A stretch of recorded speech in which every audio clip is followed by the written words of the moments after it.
¿no? En Templo Renacer. Saludamos a nuestros hermanos que están en línea. Sean muy bendecidos por el Señor. Esta semana a mí me toca exponer la preparación para el ministerio de Jesucristo. Vamos a ver 4 cosas importantes, ¿cierto?, de la preparación del ministerio en el ministerio de Jesús. Anuncio y nacimiento de Juan, predicación de Juan el Bautista, el bautismo de Jesús y la tentación de Jesucristo. Son estos 4 puntos que hoy día a mí me toca exponer, pero antes de comenzar inmediatamente con el anuncio y nacimiento de Juan, yo quiero un poco tomar, ¿cierto?, el contexto histórico, ¿cierto?, que estaba ocurriendo en la nación de Israel, con el pueblo judío, con los romanos. Mauricio, el hermano, cuando expuso la primera vez, puso como la historia en generalizada, y por qué era tan importante que Jesucristo no viniera antes ni después, justo en el momento preciso. Esto nos hace comprender de que Dios no se adelanta ni se atrasa. Cuando Dios interrumpe tu vida, viene en el momento adecuado, no viene en otro momento. Entonces esto nos hace pensar de que Cristo, cuando vino acá a la tierra, ¿cierto?, era el momento preciso. Cuando Él comenzó su ministerio era el momento preciso. La situación que estaba viviendo Israel era complicada. Vamos a ver un poquito de eso y luego para meternos inmediatamente, porque son cosas muy puntuales que las que yo voy a mostrar, ¿ya? ¿Cómo eran las condiciones políticas, sociales y religiosas en el tiempo de Jesucristo? ¿Qué ocurría? ¿Por qué? ¿Qué estaba pasando antes que Él viniera? Había algo que estaba aconteciendo en la nación de Israel con los romanos, y eso tenemos que comprenderlo, porque para comprender por qué Jesucristo vino en ese momento, por qué tenía que hacer lo que hizo, por qué tuvo que aparecer Juan el Bautista, habían condiciones que se deberían dar, ¿cierto?, justamente en el contexto político, social y religioso del tiempo de Jesucristo. Primero, el descontento de los judíos con los romanos. Había un descontento, ya los hermanos lo han hablado un poco, ¿cierto? Los judíos estaban muy molestos con los romanos por todo lo que ellos estaban haciendo, por su tipo de gobierno, por muchas cosas que ellos estaban realizando. Las instituciones del judaísmo también eran un caos, ¿cierto? El surgimiento de partidos religiosos.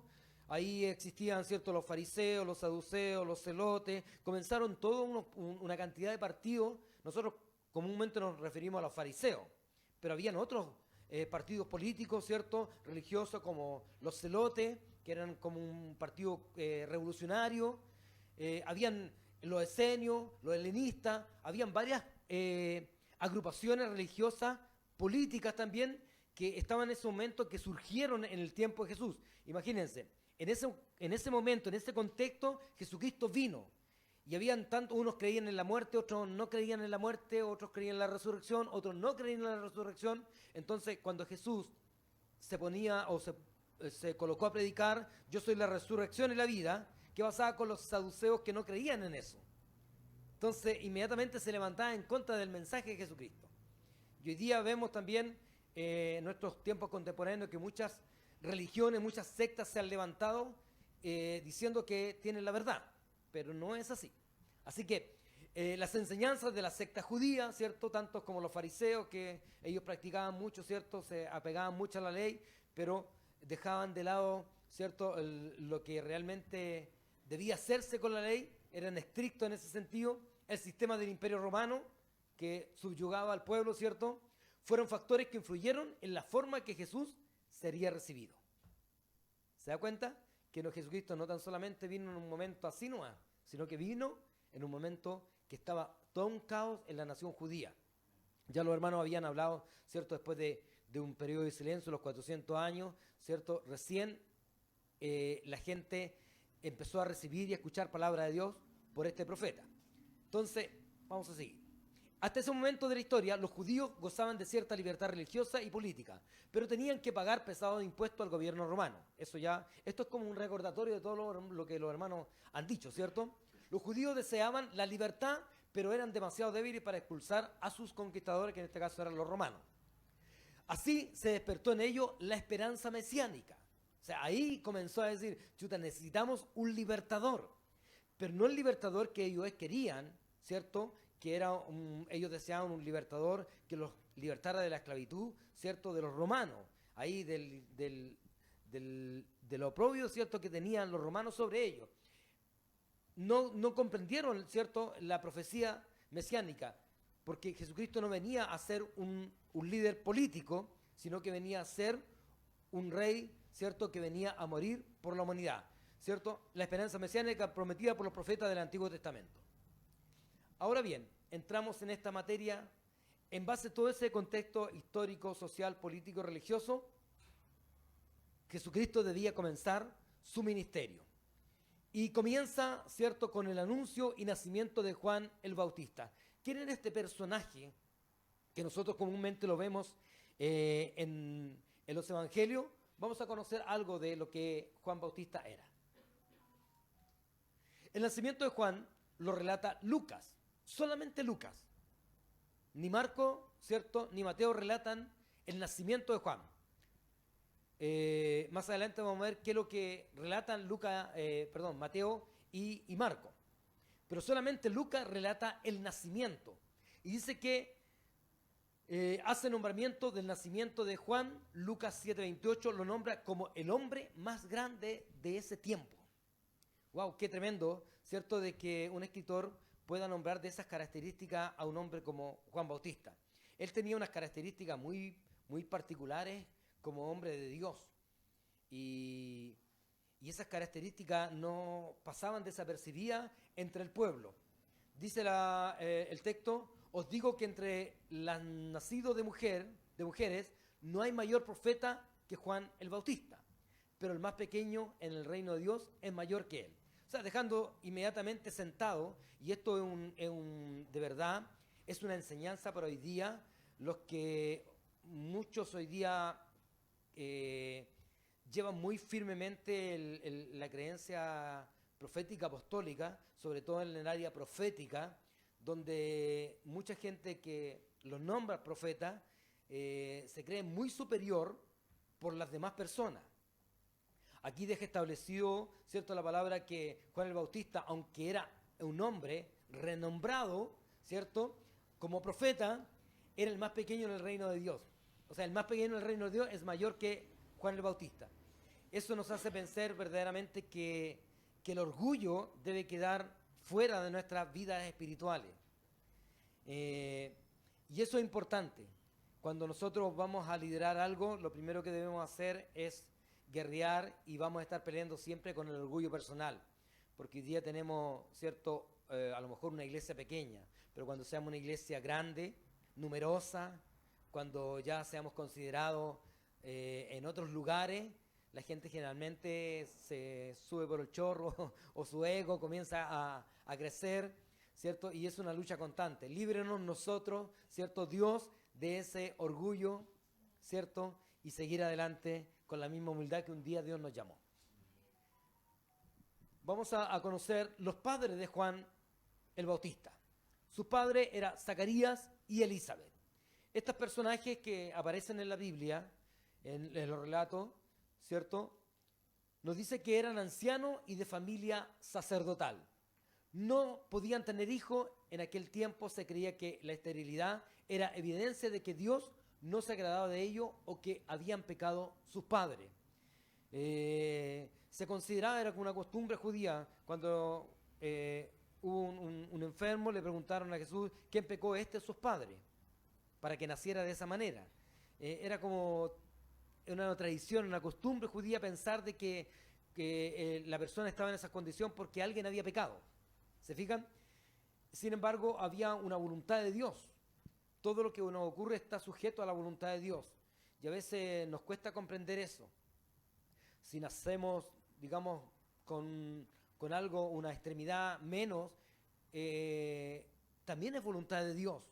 Hemos visto muchos casos, en muchos testimonios, como este chico que vino una vez acá a Chile, Nick, ¿cierto? Nick, que no tenía ni pierna ni brazo, sin embargo predicaba la palabra del Señor, porque nosotros como seres humanos podemos ver a las personas que les faltan extremidades, pero para Dios somos unas personas completas, ¿o no? Somos completos en Cristo, no nos falta nada. Para nosotros los seres humanos podemos mirar a la gente y les falta algo, pero para Cristo somos personas completas. Entonces, la Biblia relata que en suertes a Zacarías le tocó ofrecer el incienso en el santuario del Señor. Quiero hacer una aclaración con esto porque en una oportunidad, hace unos tiempos atrás, hablamos también sobre esto, sobre el echar suerte. Esto ocurrió también cuando con los apóstoles, ¿se acuerdan del libro de Hechos que echaron suerte por el nuevo apóstol que iba a reemplazar, ¿cierto?, a Judas? Esto era una práctica común de los judíos.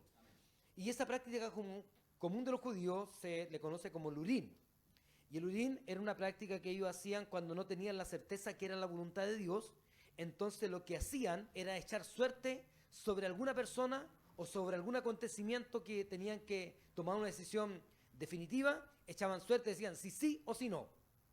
Entonces lo vemos en varias partes en la Biblia. No es que creamos en la suerte, hay que aclararlo, sino que era una práctica judía que lo hacían, ¿cierto?, para saber cuál era la perfecta voluntad de Dios. Entonces, si tiraban una moneda al aire, era cara de sello, ¿cierto? Decíamos, a ver, Carlita va a ser la próxima pastora de la iglesia. No tenemos la certeza que sea, pero vamos a preguntarle al Señor, ¿no? Y tirar la moneda al aire, y si caía cara, era Carlita, y si no, no era Carlita. Una cosa así. Pero no es que creían en la suerte. Y hoy día en algunas partes la practican. La practican. No, entonces, dicho esa aclaración para que ustedes cuando vean esta palabra suerte, no es que creían en la suerte, sino que tenían que saber cuál era la perfecta voluntad de Dios. Y Dios en su perfecta soberanía les contestaba. Así que la Biblia relata que en suerte a Zacarías le tocó ofrecer incienso en el santuario del Señor. Se le apareció un ángel y le comunica que sus oraciones han sido escuchadas.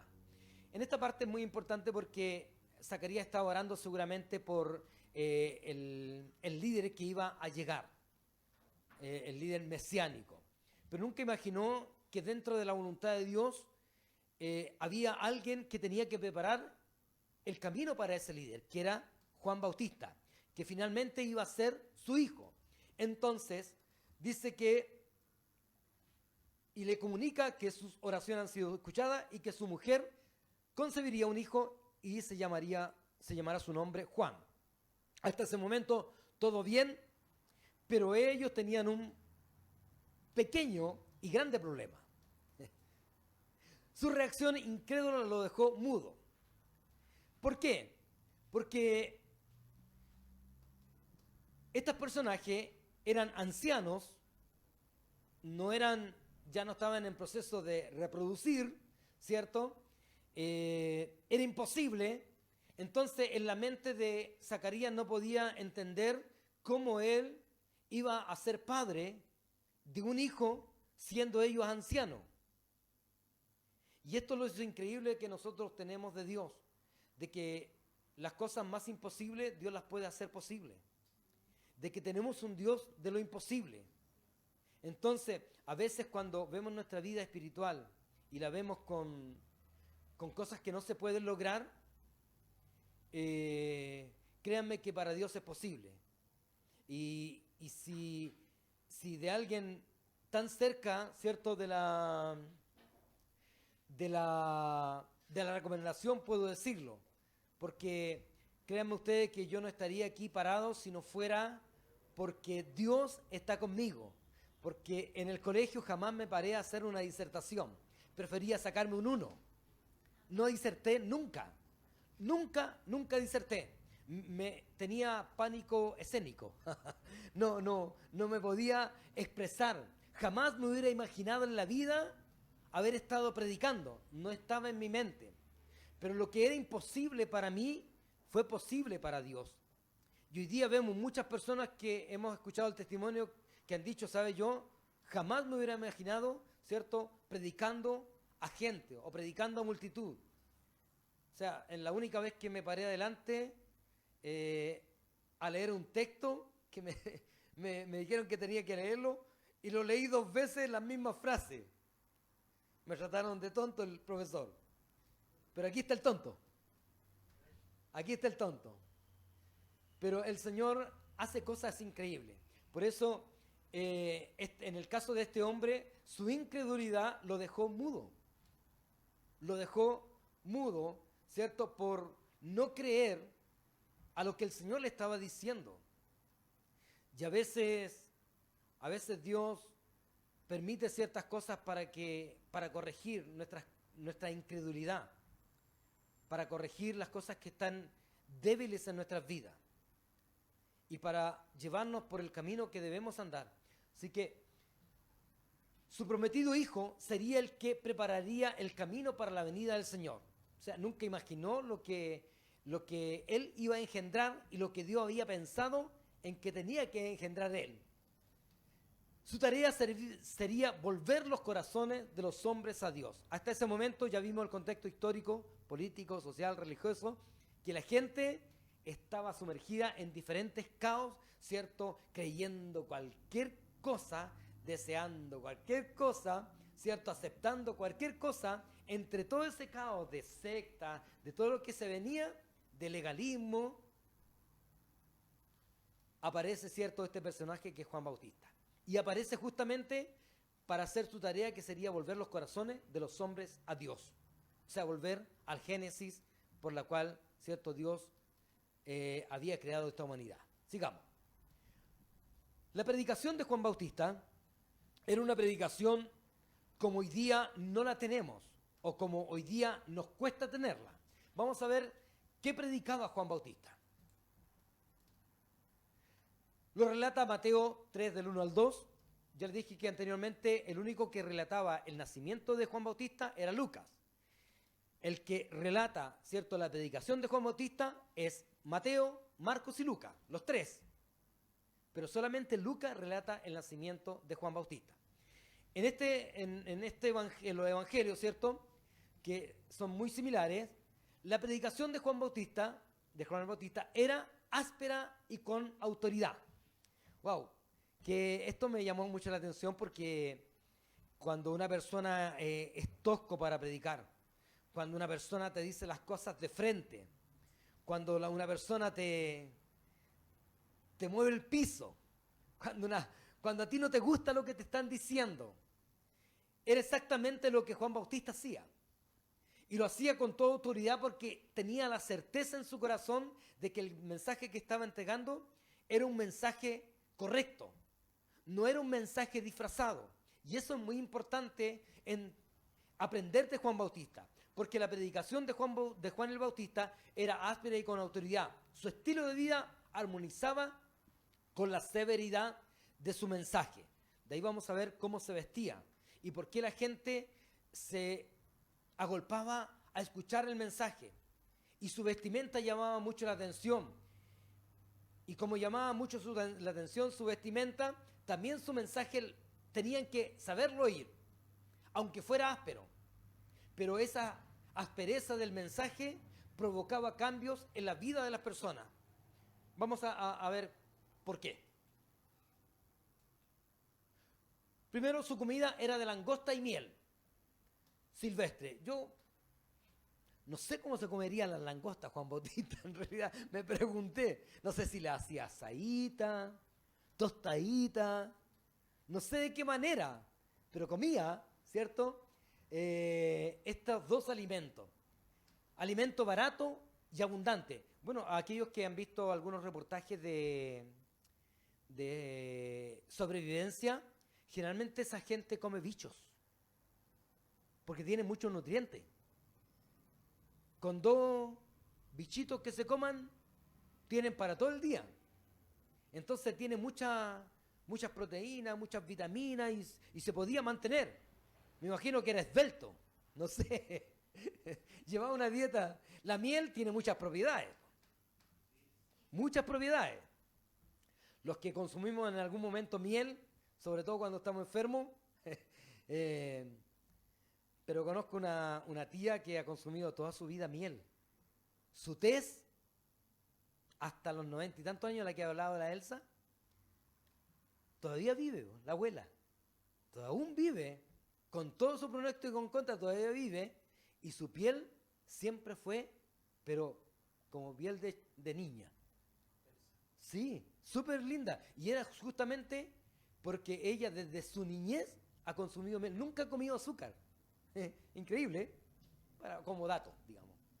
Vivía en el desierto de Judea, lejos de toda corrupción urbana.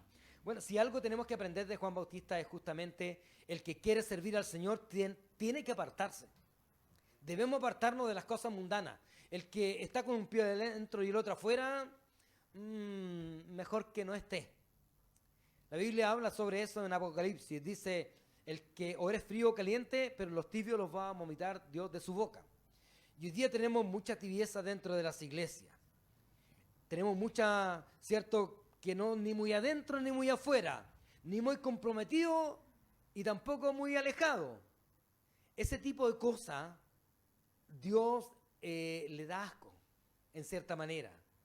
Le da como, dan ganas de vomitar. Entonces, hoy día podemos ver a mucha gente así. Y yo las veo por redes sociales, gente que le he visto, por ejemplo, mostrando botellas de vino, tomando, con una cerveza en la mano, y otro haciendo, ¿cierto?, el macho cabrío. Y te lo prometo, he visto personas que a mí me han sorprendido, de verdad, que han sido nombrados pastores últimamente, jóvenes. Y lo he visto en los estadios haciendo ese tipo de manifestación. Y digo, chuta, ni muy adentro ni muy afuera. Ni muy comprometido. Por eso la vida de Juan Bautista tenemos que aprender de él, porque él era una persona que vivía en el desierto de Judea, lejos de toda corrupción. Y si queremos servirle al Señor Jesucristo con todo nuestro corazón, con todas nuestras ganas, tenemos que estar apartados del mundo. Apartados de las cosas que el mundo está ofreciendo. Jesucristo oró, dijo, no los saques del mundo, pero no permitas que se contaminen también con ese mundo. Estamos en el mundo, pero ya no somos de él. Entonces, no podemos alejarnos, pero sí podemos apartarnos de todas estas cosas que nos hacen daño y que le hacen daño a la iglesia. Vamos a seguir. Su mensaje, aquí quiero detenerme un poquito, era el pecado, el juicio, el arrepentimiento y el perdón. ¡Wow! Ese es un mensaje de verdad, confrontacional, que cualquiera lo podría haber confrontado, apedreado, ¿cierto?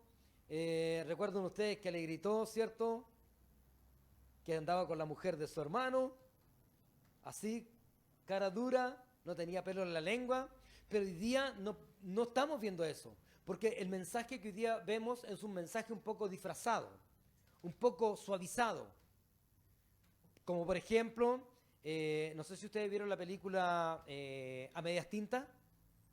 ¿Alguna vez han visto esa película? Tienen que verla.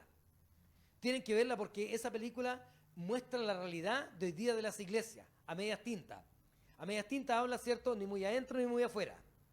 Ni muy comprometido ni comprometido. Entonces, y justamente el pastor de esa iglesia en esa película no predica un mensaje confrontacional porque habían personas que eran muy adineradas y mantenían la iglesia, ¿cierto?, económicamente. Hoy día no estamos lejos de esa realidad. En muchas iglesias no se predica del pecado justamente porque hay intereses económicos detrás de un mensaje. Es decir, si yo predico un mensaje o traemos el mensaje de Juan Bautista a este tiempo, un mensaje que era pecado, el juicio, ¿cierto?, por pecar, pero también el arrepentimiento y recibir el perdón de Dios. Créanme que muchas iglesias, muchas personas que tienen dinero se dan media vuelta y se van porque muchos de ellos están en corrupción, están en adulterio, en fornicación, en pornografía, en cualquier pecado, ¿cierto?, que afecta a su vida. Entonces es mejor no predicar un mensaje de esa índole porque se nos pueden ir las ovejas. Juan Bautista no tenía problema.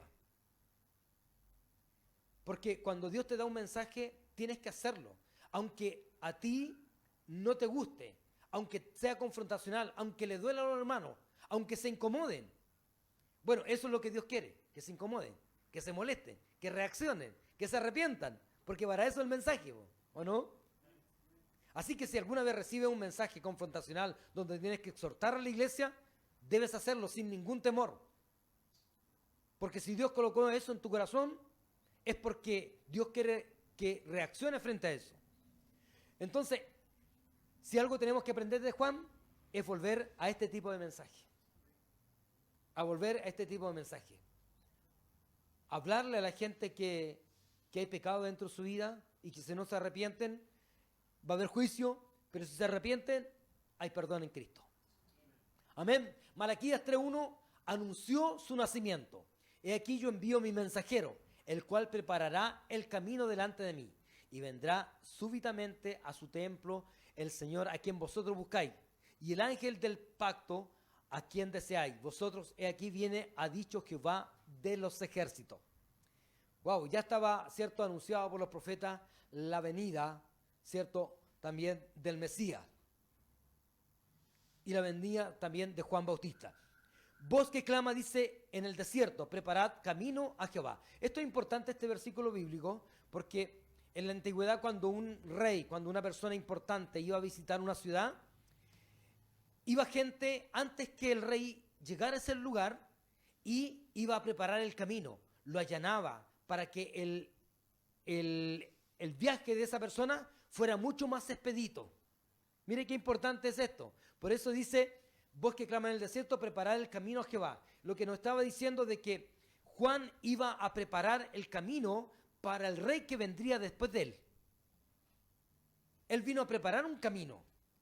Como los judíos se preparaban, ¿cierto? Preparando camino, allanando camino para que alguien importante, un rey, cualquier, alguien, ¿cierto? Que tenía importancia, visitara esa ciudad y preparaban ese camino, lo allanaban, lo dejaban parejito para que fuera más expedito. Lo mismo estaba haciendo Juan Bautista, pero ahora en el sentido espiritual. Porque eso nos habla y nos dice de que si Dios te manda a hacer algo específico, no tienes por qué hacer algo más de lo que Dios te manda. Era solo una voz, ¿cierto?, en el desierto que tenía que predicar un tipo de mensaje. ¿Lo mandó Dios a sanar? No hay ningún registro que sean sanados. Jesucristo sanó a muchos, pero en Juan Bautista, por lo menos lo que yo leí, no vi ningún registro, ¿cierto?, que él haya sanado o que haya impuesto mano. Lo que sí vemos en el registro de que él era tosco en su mensaje y muchos llegaban al arrepentimiento. Eso sí, por su mensaje. Entonces, cuando Dios nos manda algo, hermano, cuando tú eres asignado a alguna cosa especial, te tienes que dedicar 100% a eso porque a eso Dios te mandó, no a otra cosa. Amén. Así que eso habla, ¿cierto? Si Dios te mandó a ser un evangelista, debes dedicarte 100% al evangelismo. Si Dios te mandó a ser pastor, tienes que dedicarte 100% al pastor. Si a la maestría, 100% a la maestría. A veces uno hace muchas cosas, pero finalmente no hace nada.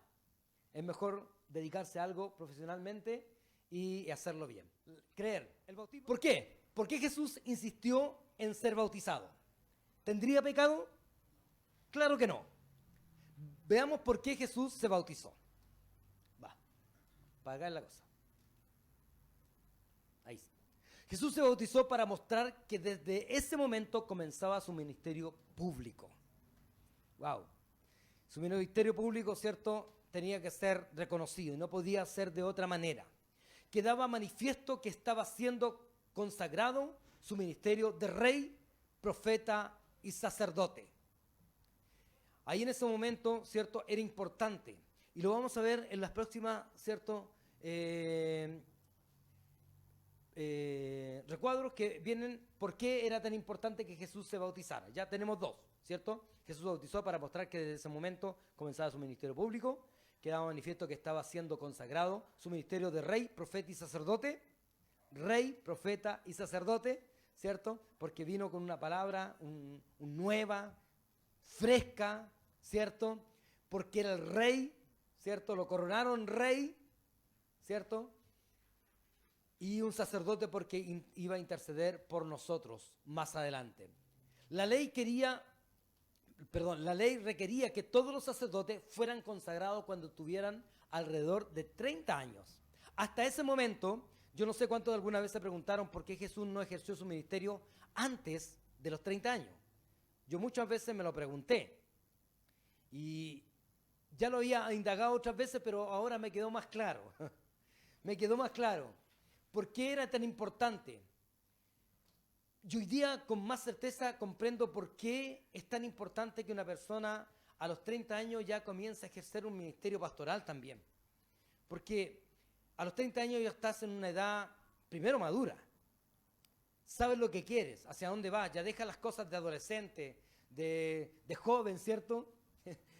Entonces, Jesús a los 30 años, ¿cierto? Ya era una persona adulta, madura, pero más que eso, Lucas 3:23 dice, Jesús mismo al comenzar su ministerio era como de 30 años, hijo, según se creía, de José, hijo de Elí. Número dice, de edad de 30 años, arriba hasta 50 años, todos los que entraban en compañía para servir en el tabernáculo de reunión. Es decir, hasta ese momento Jesucristo se tenía que bautizar para testificar algo muy fundamental, que comenzaba su ministerio y que iba, cierto, ser el sacerdote que iba a ministrar. Cristo se somete a esta experiencia del bautismo como si se sometiera a una investidura, cierto, sacerdotal. Exactamente. Venía a cumplir toda la ley, como dice el hermano, no abogarla, pero importante su investidura. Es decir, que él se bautizó para, en ese momento era como una investidura pastoral, por decirlo de alguna manera, que fuera reconocida públicamente. Y lo mismo hacemos, digamos, nosotros cuando hacemos el acto, ¿cierto?, de bautismo, que nos sumergimos, ¿cierto?, en las aguas del bautismo, ¿cierto?, nos sumergimos, morimos para el mundo, vivimos para Cristo y eso lo hacemos público. Bueno, es como decir, ¿cierto?, ahora soy una persona nueva, que todos sepan esto. Eso es lo que estaba haciendo Jesucristo, pero con una investidura sacerdotal.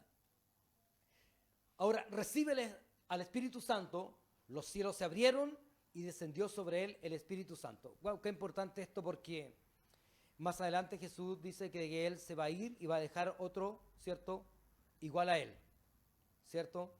Uno que tiene las mismas características, que tiene lo mismo de él, que nos va a recordar todas las cosas, que nos va a sustentar, nos va a ayudar, nos va a bendecir.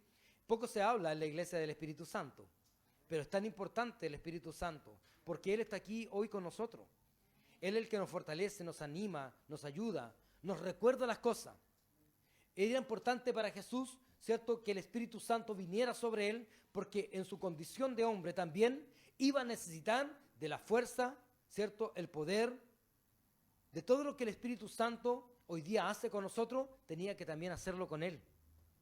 Así que su naturaleza humana debía ser sostenida, fortalecida y dirigida por el Espíritu Santo.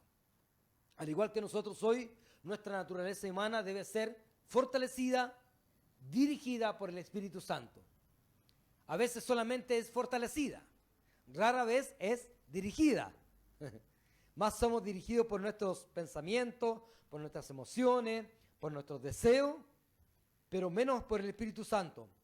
Y a veces la iglesia también se mueve justamente por un deseo personal, por una idea de nosotros. Pero nosotros tenemos esa precaución, por lo menos, de preguntarle al Señor si es su voluntad que hagamos lo que queremos hacer. En oración generalmente le estamos pidiendo al Señor confirmación de algo. Le pedimos que el Espíritu Santo nos guíe a toda verdad, que nos revele cuáles son los próximos pasos. Y créanme que muchas veces el Espíritu Santo ha tomado decisiones en nosotros que han sido realmente muy, muy efectivas. Porque si Él las toma, van a tener resultados. Si nosotros la tomamos, vamos a tener problemas, ¿cierto? Su naturaleza humana debía ser sostenida, fortalecida y dirigida por el Espíritu Santo. Hechos 10:38 dice, cómo Dios ungió con el Espíritu Santo y con poder a Jesús de Nazaret. ¿Cómo lo ungió? ¡Wow, qué tremendo! Con el Espíritu Santo. Y si usted se pone a pensar, usted tendría que mirarse en un espejo espiritual y decir, yo soy un ungido de Dios. Estoy ungido por Dios para predicar, para imponer las manos. Soy un ungido de Dios para anunciar su palabra. Soy un ungido de Dios. ¿O usted no lo cree? Si usted no lo cree, chuta, algo anda mal. Y como anduvo haciendo bien y sanando a todos los oprimidos por el diablo, porque Dios estaba con él. ¡Wow! ¡Qué maravilloso! Si algo nos falta de verdad es creer que somos ungidos por Dios. Si algo nos falta hoy en día a la iglesia es creer que el Espíritu Santo está en nuestras vidas y que nos ayuda constantemente a que la obra de Dios se haga realidad. Cuando usted lo cree de esa manera, no hay enfermo que no se pueda levantar. No hay enfermo que no se pueda levantar. Porque Él lo dijo, Él lo prometió. Las cosas que yo hice, ustedes las van a hacer mayor, y aún mayores harán. Porque el Espíritu Santo está con nosotros. Él también merece adoración. Sigamos. Jesús se bautizó para identificarse con su pueblo. Así se cumplía la profecía de Isaías 52:12. Porque no saldréis apresurados, ni iréis huyendo, porque Jehová irá delante de vosotros y os congregará el Dios de Israel. Jesús 7 se bautizó para aprobar el trabajo de Juan el Bautista. Wow, qué hermoso eso también, el reconocimiento. La Biblia habla de esto. Dice, reconoce a aquellos que trabajan en la obra de Dios. Y qué importante y qué alentador es, ¿cierto? Reconocer a los que trabajan. Jesús reconoció el ministerio de Juan Bautista, pero Juan Bautista reconoció al Mesías prometido. Cuando le mandaron a preguntar, ¿cierto? Y Jesús le dijo, dile a Juan que los ciegos ven, los sordos oyen, y todo lo que es cierto sigue después. Si no crees que ese Juan es el Mesías, este es mi currículum, le dijo Jesucristo. Qué importante es reconocer, hermano. Así que cada vez que tú tengas la oportunidad, agradécele a tu hermano. De verdad, yo he aprendido eso en la vida. Agradecerle a los hermanos. Agradecerles, por ejemplo, el tiempo que nos entregan. Mire, por poner un ejemplo así súper simple y cotidiano de nosotros. A veces, por ejemplo, notamos que en la alabanza no hay, por ejemplo, a veces se equivocan en una nota.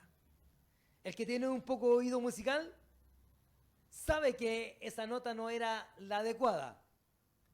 Pero ¿cuántos de los que estamos acá, mire, cuántos de los que estamos acá alguna vez se han acercado a los hermanos de alabanza y le han dicho, ¿sabes qué, hermano? Gracias. Gracias porque el día viernes tú te privas de estar con tu familia para preparar un culto del día domingo y cantar la alabanza y ensayar para que salga bien. A lo mejor puede fallar una nota, pero hay un esfuerzo. ¿Cuántos se han acercado alguna vez, por ejemplo, a decirle, hermano Mauricio, gracias? Gracias por la enseñanza. Hermano Robinson, gracias por la enseñanza. Hermana Carlita, gracias porque le enseñas a los niños. Oye, qué gratificante sería, ¿cierto? Si el pastor reconociera a los obreros reconocieran al pastor, como dice Coco Legrand, si el jefe reconociera al obrero, si el obrero reconociera al jefe, al gerente, el pueblo de Dios sería otra cosa. Sería otra cosa. Jesús lo hizo, reconoció, para aprobar el trabajo de Juan el Bautista.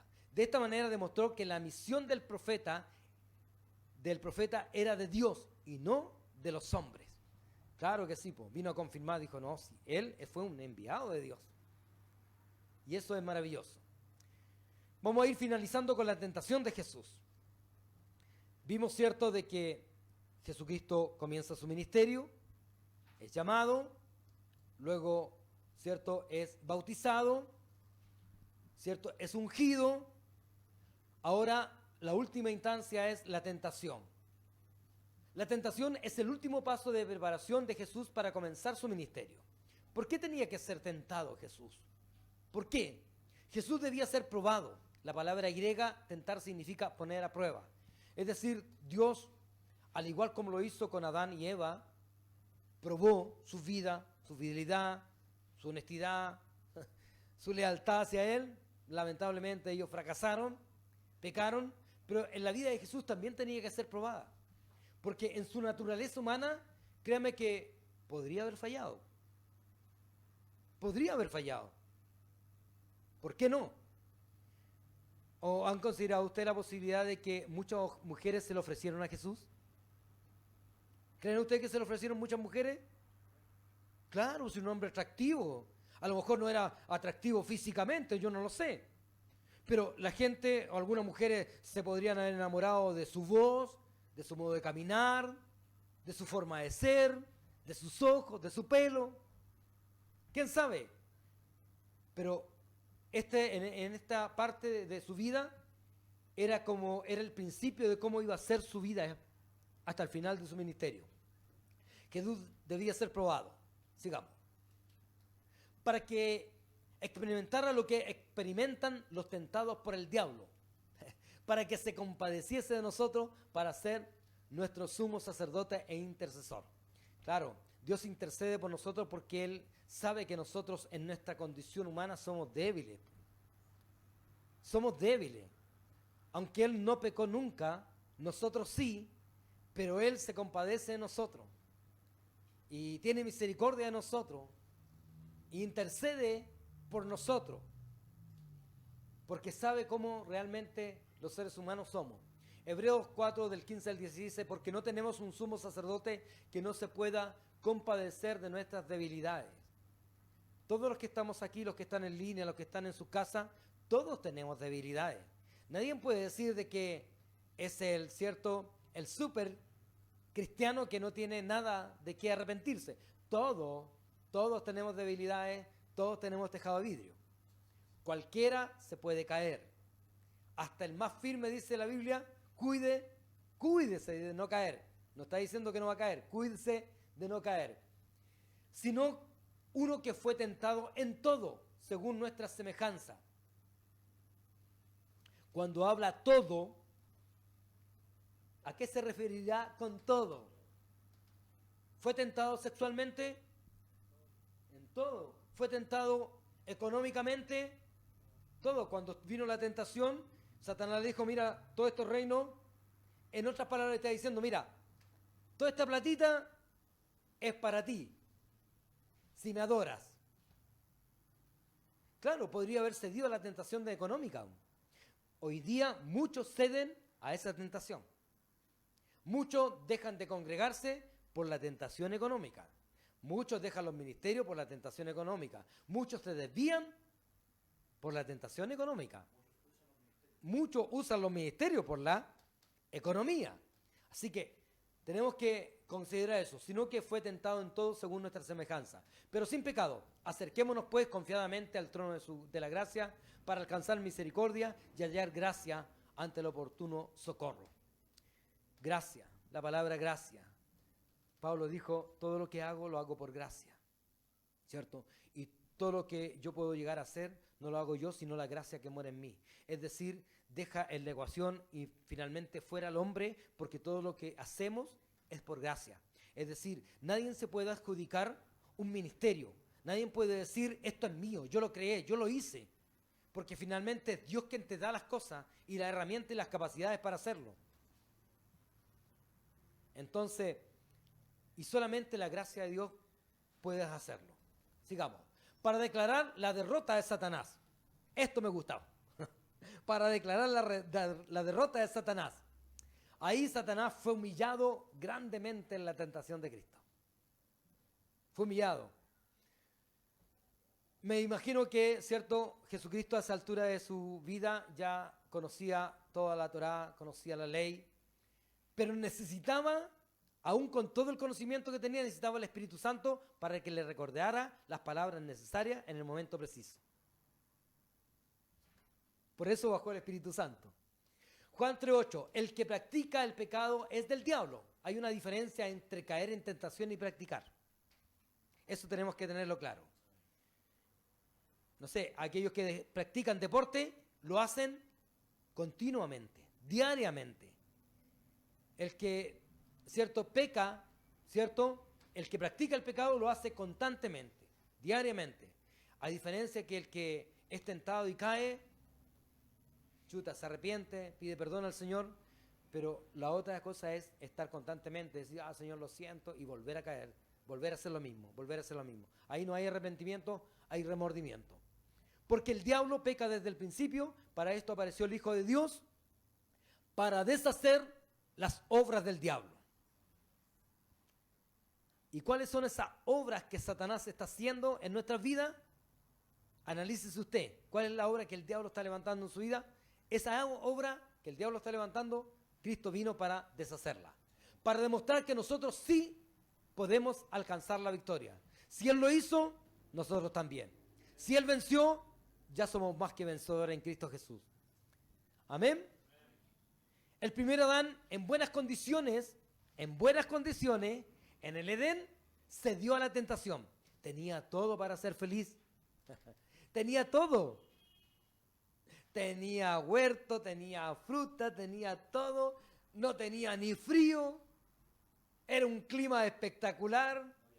No había muerte. ¡Wow! Todo. Pero sin embargo, cedió a la tentación. Pero el postrer Adán, en pésimas condiciones, que es Cristo, resistió las más duras tentaciones del diablo. Así probó que podía emprender su ministerio de redención. Y gloria a Dios, porque en Cristo Jesús somos redimidos. Gloria a Dios porque Él venció. Y si estamos acá, es justamente porque Él venció la muerte. Y Él vive. En vano sería nuestra fe si Cristo hubiera muerto y no hubiera resucitado. Si estamos acá, es porque Él resucitó. Tan, tan, amén. Y como Él es eterno, nos hizo eterno también a nosotros, por Cristo Jesús. Así que todos aquellos que están en línea y nos están escuchando, si usted quiere tener vida eterna, busque a Jesucristo. Busque a Jesucristo. Hermanos amados, que tengan una linda noche, sean muy bendecidos y que la gracia de Dios esté sobre su vida. Hermano.